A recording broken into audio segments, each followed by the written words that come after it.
What's going on, guys? Welcome back to another War Thunder video.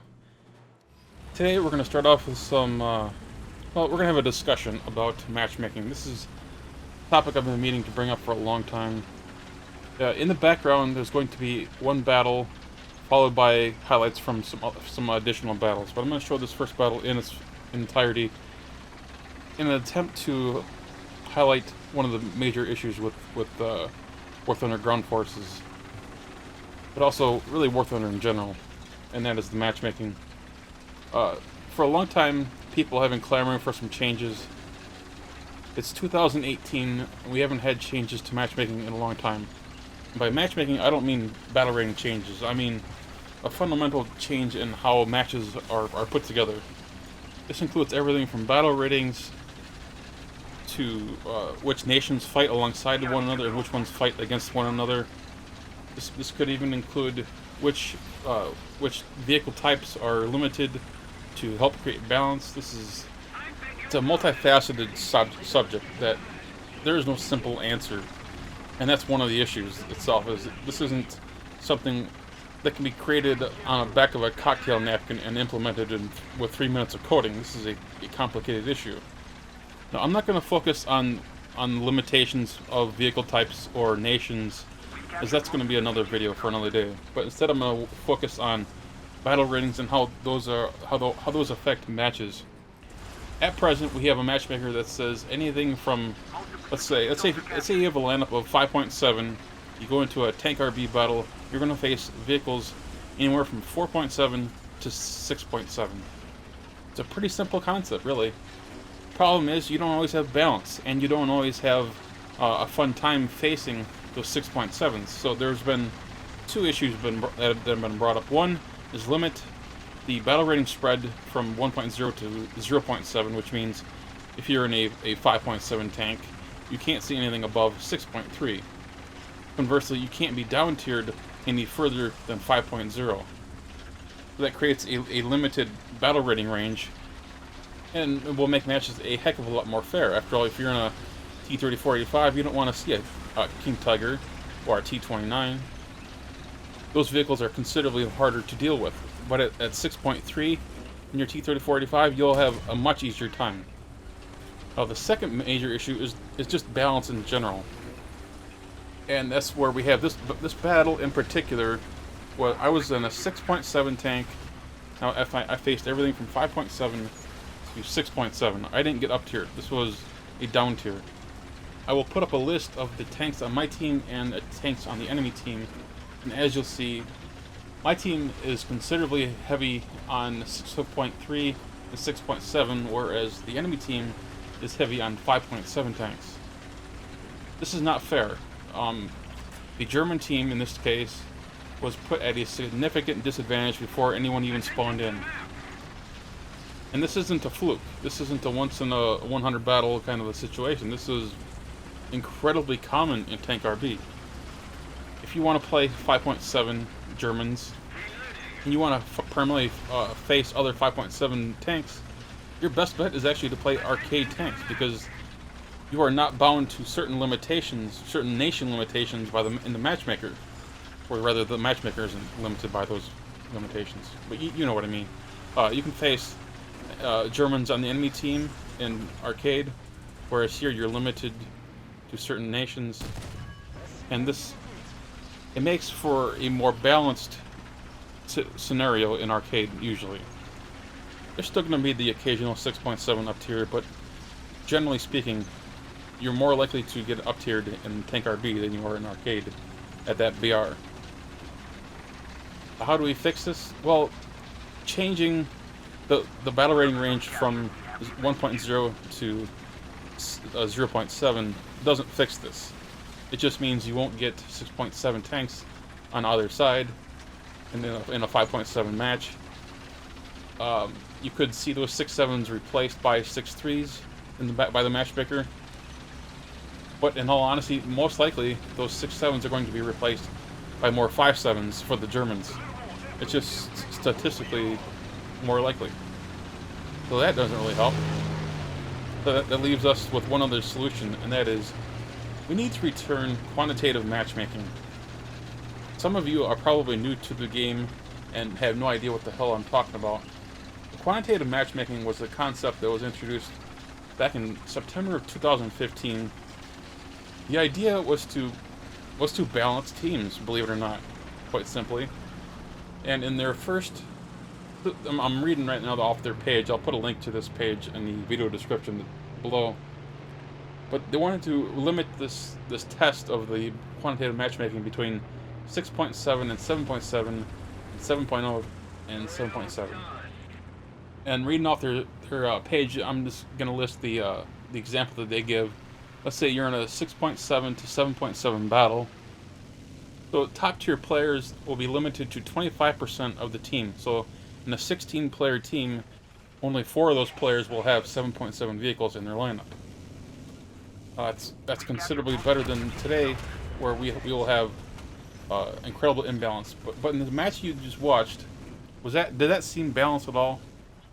Because it sure as heck didn't feel like it. And yet, if you look at the rules as they're laid out, and it's pretty basic on the website, it would have been fair. Both teams had 3 at 6.7.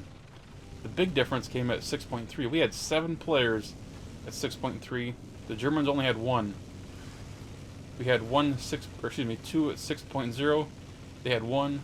Almost all of their players were at 5.7. And so we have to bring back quantitative matchmaking, but also make some changes to it to create balance. Because what we have today, it doesn't work, and simply bringing back the old quantitative matchmaking wouldn't necessarily fix it. And bringing back the 0.7 spread that was originally in War Thunder tanks, that wouldn't necessarily fix it either. You have to have a maximum number of vehicles at certain BRs in a match, otherwise you get a match like what we have here.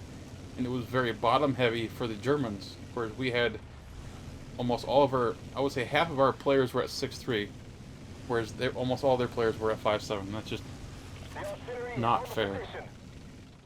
So what happened to quantitative matchmaking, and do we have it at all? Well, we do have quantitative matchmaking in the form of ARB.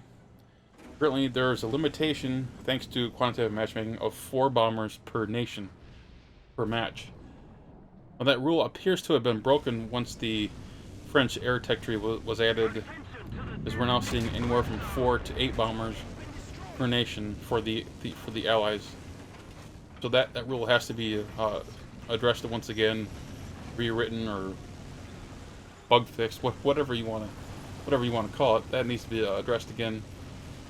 It wouldn't hurt to also address the issue of attackers in ARB. You know, if you're flying the U.S., for example, and 3/4 of your planes are comprised of 84s, there's a very good chance that you're going to lose, because most 84 pilots are not very good. You're going to bomb and rocket the pillboxes and tanks. So the Allies tend to lose those battles, and those matches tend to be over pretty soon as they get swarmed by the Germans. So then we come to regular air battle limitations and regular tank battle limitations. Oh, tank battle limitations, there are none currently. Quantitative matchmaking appears to have been phased out shortly after being introduced back in 2015. There was no formal announcement. I have not found a single post from any Gaijin employee indicating why quantitative matchmaking was removed outside of the bomber limitation. Now, the overwhelming school of thought as far as what happened to quantitative matchmaking is that there weren't enough players playing at the prescribed battle rating ranges that Gaijin mentioned in the article. We're talking 6.7 to 7.7, which at that time only consists of a certain number of vehicles. And this is 2015, remember. Fast forward now, we're in 2018. There are considerably more vehicles. Probably have a couple hundred ground force vehicles now. If you introduce, I would not introduce that range specifically, 6.7 to 7.7. I would make a broader range. I would start from 4.7, bring it up to 7.7. That would include everything from the Jumbo Sherman to the IS-4M. And we're talking a wide range of vehicles. We're talking a lot of players. And that's what I think we might need for the quantitative matchmaking, is we need a lot of players to play in it and see how it goes. Now, 4.7 to 7.7, that also sees major jumps in technology.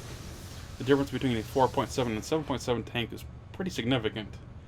Similarly, the jump from a 5.7 to 6.7 is enormous as well. You know, a Tiger H1 versus a T29 is quite a leap in technology, both in terms of armor, but also weaponry. And then, of course, we get that jump from 6.7 to 7.7. Now, the jump there is not so significant as far as armor, but weaponry is quite significant, as we have a lot more vehicles supporting heat-fast shells, which negate a lot of the armor that 6.7 vehicles are famous for. If we implement that 4.7 to 7.7, that would do a lot of vehicles, a lot of players, and I think we can finally get this fine-tuned. Because it would take a while. I think we need to test this over a period of time, not quit on it so quickly. I think Gaijin threw in the towel a little bit too early. I don't know why exactly, because again, they haven't said one word about this publicly that I've been able to find. All I've found is a couple of the articles, you know, from the administrators, from Scarper, but nothing saying why quantitative matchmaking disappeared or when it would be back. 2018, I think it's time to bring quantitative matchmaking back. It's time to test it. It's time to get player feedback. It's time to get this ball rolling, Gaijin. It's time to do something. It's time to try something. It's time to try something other than just battle rating changes, because that hasn't worked. You can't change a battle rating and expect balance. You have to instruct the matchmaker to put certain limitations on what is thrown into a battle. Without that, you get this match that I showed earlier. It was over in 6 minutes. I mean, and it's not abnormal. It's not fair. And it sure as hell isn't fun. Anyway, guys, I hope you enjoyed this video. Leave your comments in the comment section below as far as quantitative matchmaking. I know that we still need to change battle ratings of certain vehicles. This will not fix that. But at least get the ball rolling, hopefully, and get some matches a little bit more fair, a little bit more fun. Anyway, if you enjoyed this video, hit that thumbs up button. And of course, if you're new to the channel, please subscribe. Take care, guys.